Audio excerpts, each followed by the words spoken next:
अब बारी आती है पर्सनल लाइफ में अपनी वैल्यू कैसे बढ़ाएं, ये भी बहुत ज़रूरी है। तो कुछ बातों का आपको बहुत ध्यान रखना है। सबसे पहले तो आपको हमेशा खुश मिजाज रहना है।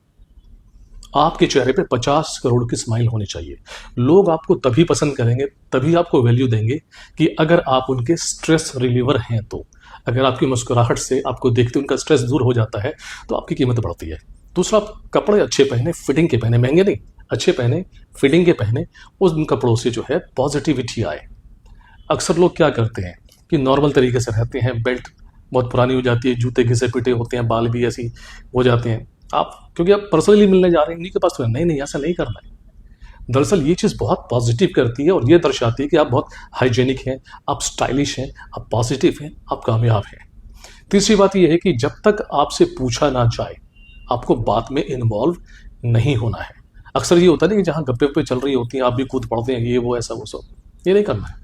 और बात अगर बहस तक जाती है तो कोशिश कीजिए कि इस बारे में हम बाद में चर्चा करेंगे, अभी नहीं करेंगे, ठीक है। वो समझ जाएगा कि आदमी समझदार लगता है।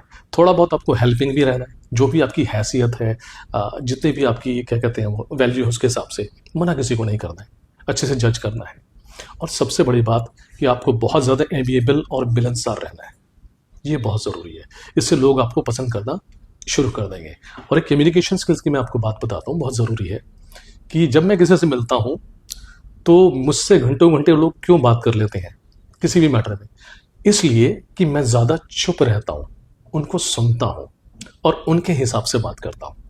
अभी देखो होता क्या है, जब आप किसी बच्चे से मिलने जा रहे हैं तो बेटा आपका नाम क्या है, आप क्या करते हो, कौन सी क्लास में पढ़ते हो। बच्चा थक चुका है, जो आता है ये पूछता है। मैं जाते ही पूछता हूँ बेटा कार्टून देखते हो कि नहीं। अभी हाल ही में मेरा बेटा एडमिट था तो बहुत सारे बच्चे थे वहाँ पे एडमिट थे। मैंने कार्टून की बातें करनी शुरू कर दी और मज़ा आया, उन्होंने मिमिक्री करके दिखाई, वो फैमिलियर हो गए, पूरा माहौल गुदगुदा सा हो गया।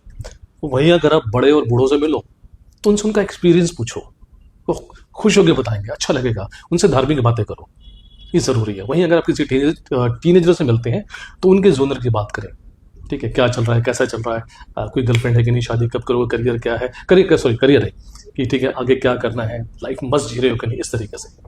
तो कहने का मतलब ये है कि उम्र के हिसाब से जिस दौर जो वो दौर होता है उस दौर के हिसाब से आपको उन लोगों से बात करनी है, यानी कि आप अपनी चीज़ें थोपे जा रहे हैं। और जाते जाते एक बात मैं और कहना चाहता हूँ कि पहली जब मुलाकात होती है किसी भी रिश्तेदार से, दोस्त से, जो अक्सर लोग नहीं करते हैं वो आपको करना है।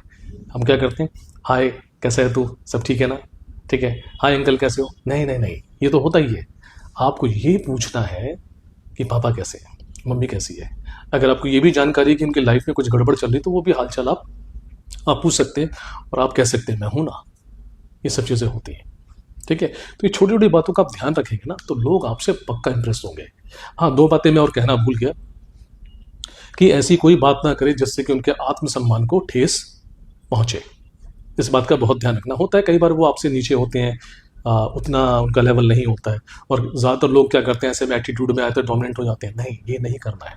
और दूसरी बात है कि जब भी आप उनको किसी से इंट्रोड्यूस करवाएं, बहुत ध्यान से सुनना, कि जब भी आप उनको किसी से इंट्रोड्यूस करवाएं, जैसे मैं करवाता हूँ, ये बड़ी ज़बरदस्त क्वालिटी मैं आपको बता रहा हूँ, तो आप उनके बारे में तो बताएं ही बताएं, लेकिन उनकी कुछ स्पेशल क्वालिटी अब बता दें। अब जैसे मेरे डीओपी हैं सतीश भाई, जो समय कैमरा चला रहे हैं, अगर मैं उनको इंट्रोड्यूस कराऊंगा तो मैं बताऊंगा ना इनसे मिलिए, ये सतीश भाई हैं और ये बहुत अच्छे डीओपी हैं। चलो, ये उनका प्रोफेशन हो गया, मैंने ये भी बोल दिया बहुत अच्छे इंसान है।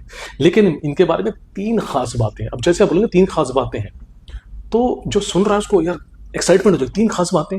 और जो डीओपी सतीश भाई सुनेंगे वो भी एक्साइटेड हो जाएंगे, यार मेरे बारे में इतनी जानकारी। हाँ, वही सबसे बड़ी जो बात है कि इनके डायरेक्शन में ना एक्टिंग निकल के आती है। ये सिर्फ डायरेक्टर नहीं, बहुत अच्छे एक्टर भी हैं। दूसरा ये है कि कितनी वर्स्ट से वर्स्ट सिचुएशन हो, मतलब होता है ना कि बहुत सारी चीज़ें हमारे पास नहीं है शूटिंग करने के लिए, उसमें बेस्ट निकाल के दे देते हैं। और नेक्स्ट जो बात है, जो आखिरी बात है, कि ये हमेशा मुस्कुराते रहते हैं। और अगर हमें थोड़ी सी भी थकावट होती है ना, परेशानी होती है, लगता है कि शॉट अच्छा नहीं जा रहा है, जब हम कुछ एक्टिंग में होते हैं तो कहते हैं क्या, एक बार फिर से करते हैं, आइए मुस्कुराइए, ठीक है।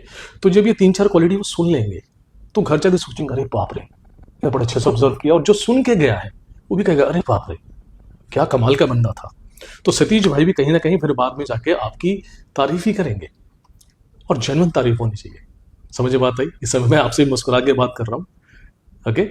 तो याद रखिए कि अगर आपकी मुस्कुराहट से किसी का गम दूर होता है, आपकी बातचीत से किसी का दिल हल्का होता है, आपके वहाँ ठहरने से कोई थोड़ा सा उसको अपनापन लगता है, तो समझ लीजिए कि आपकी बहुत इज्जत है, बहुत रिस्पेक्ट है। और जाते हुए अगर आपको थैंक यू का मैसेज भेजता है वो कि फिर आना, बहुत अच्छा लगा आपसे मिलके, यादें रहेगी, बहुत अच्छा लगेगा, करके देखिएगा। शुक्रिया।